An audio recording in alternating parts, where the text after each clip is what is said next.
Assalamualaikum warahmatullahi wabarakatuh. Halo, perkenalkan nama saya Intan Zakia dengan NPM 23031010100323. Jadi, pada video kali ini saya akan menjelaskan sedikit tentang UU PPLH. Baiklah, hal pertama yang akan saya bahas pada video kali ini yaitu tentang filosofis dari UU PPLH.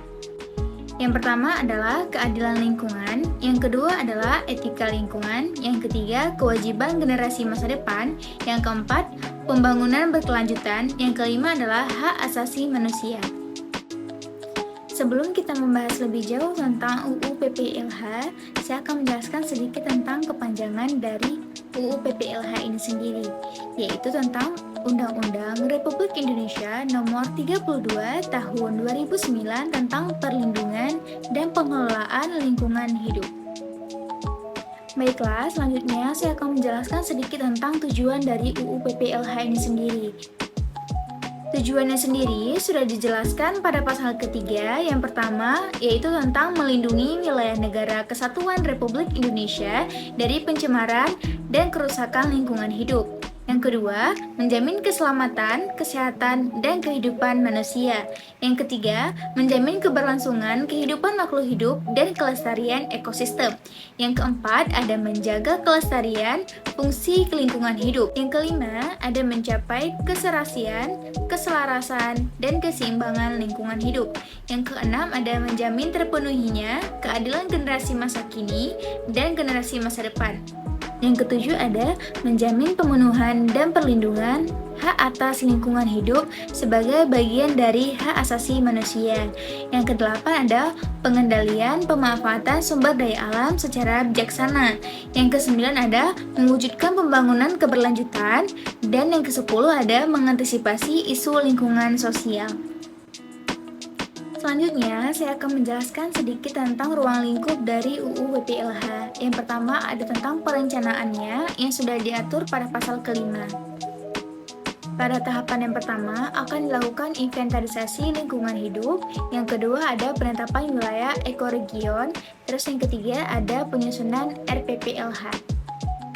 Selanjutnya, saya akan menjelaskan sedikit tentang inventarisasi. Nah, inventarisasi ini ada 3 tingkatan. Yang pertama, tingkat nasional. Yang kedua, ada tingkat pulau atau kepulauan. Yang terakhir, ada tingkat wilayah ekoregion. Inventarisasi ini sendiri dilakukan untuk memperoleh data dan informasi mengenai sumber daya alam yang meliputi yang pertama ada potensi ketersediaan, yang kedua ada jenis yang dimanfaatkan, yang ketiga ada bentuk penguasaan, yang keempat ada pengetahuan pengelolaan, yang kelima ada bentuk kerusakan, dan yang terakhir ada konflik dan penyebab konflik yang timbul akibat pengelolaan. Sebagaimana dijelaskan pada pasal 6 ayat 1 tentang penetapan ekoregion, yang pertama ada karakteristik bentang alam, yang kedua ada daerah aliran sungai, yang ketiga ada iklim, yang keempat ada flora dan fauna, yang kelima ada sosial budaya, keenam ada ekonomi, yang ketujuh kelembagaan masyarakat, dan yang terakhir ada hasil inventarisasi lingkungan hidup. Baiklah, untuk bagian selanjutnya yang akan saya jelaskan yaitu tentang penyusunan rencana perlindungan dan pengelolaan lingkungan hidup atau yang disingkat dengan RPPLH.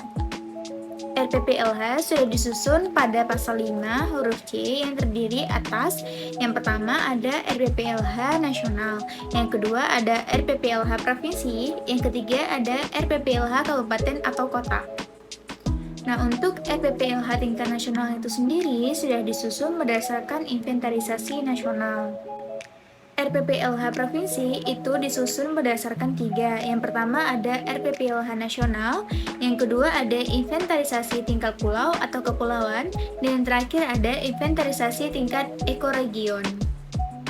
Nah, yang ketiga ada RPPLH kabupaten atau kota. Ini sebagaimana dimaksud pada ayat 1 huruf C disusun berdasarkan yang pertama RPPLH provinsi, yang kedua inventarisasi tingkat pulau atau kepulauan, dan yang ketiga ada inventarisasi tingkat ekoregion. Pada pasal 10 ayat 2 yaitu tentang penyusunan RPPLH sebagaimana dimaksud pada ayat 1 yang memperhatikan yang pertama tentang keragaman, karakter, dan fungsi ekologis, yang kedua yaitu tentang sebaran penduduk, yang ketiga sebaran potensi sumber daya alam, yang keempat tentang kearifan lokal, yang kelima yaitu tentang aspirasi masyarakat, yang keenam ada perubahan iklim.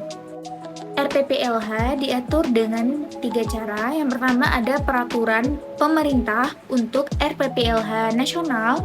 Yang kedua, peraturan daerah provinsi untuk RPPLH provinsi. Dan yang ketiga ada peraturan daerah kabupaten atau kota untuk RPPLH kabupaten atau kota. Nah, RPPLH ini sendiri memuat rencana tentang yang pertama pemanfaatan atau pencadangan sumber daya alam, yang kedua pemeliharaan dan perlindungan kualitas atau fungsi lingkungan hidup, yang ketiga pengendalian, pemantauan serta pendayagunaan dan pelestarian sumber daya alam, yang keempat ada adaptasi dan mitigasi terhadap perubahan iklim.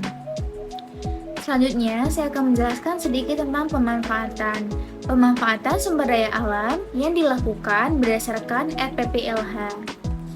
Pemanfaatan sumber daya alam dilaksanakan berdasarkan daya dukung dan daya tampung lingkungan hidup dengan memperhatikan yang pertama, keberlanjutan proses dan fungsi lingkungan hidup, yang kedua, keberlanjutan produktivitas lingkungan hidup, yang ketiga, ada keselamatan mutu hidup dan kesejahteraan masyarakat.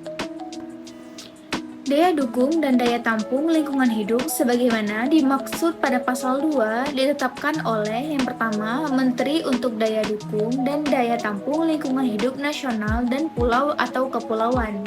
Yang kedua ada Gubernur untuk Daya Dukung dan Daya Tampung Lingkungan Hidup Provinsi dan Ekoregion lintas kabupaten atau kota. Yang ketiga ada Bupati atau Wali Kota untuk daya dukung dan daya tampung lingkungan hidup kabupaten atau kota dan ekoregion di wilayah kabupaten atau kota. Yang terakhir pada video ini saya akan menjelaskan sedikit tentang pengendalian. Nah, di pengendalian ini sudah diatur pada pasal ke-13 ayat 1 yang berbunyi pengendalian pencemaran atau kerusakan lingkungan hidup dilaksanakan dalam rangka pelestarian fungsi lingkungan hidup. Yang kedua, pengendalian perencanaan atau kerusakan lingkungan hidup sebagaimana dimaksud pada ayat 1 yang meliputi ada 3. Yang pertama, pencegahan, yang kedua, penanggulangan, yang ketiga ada pemulihan.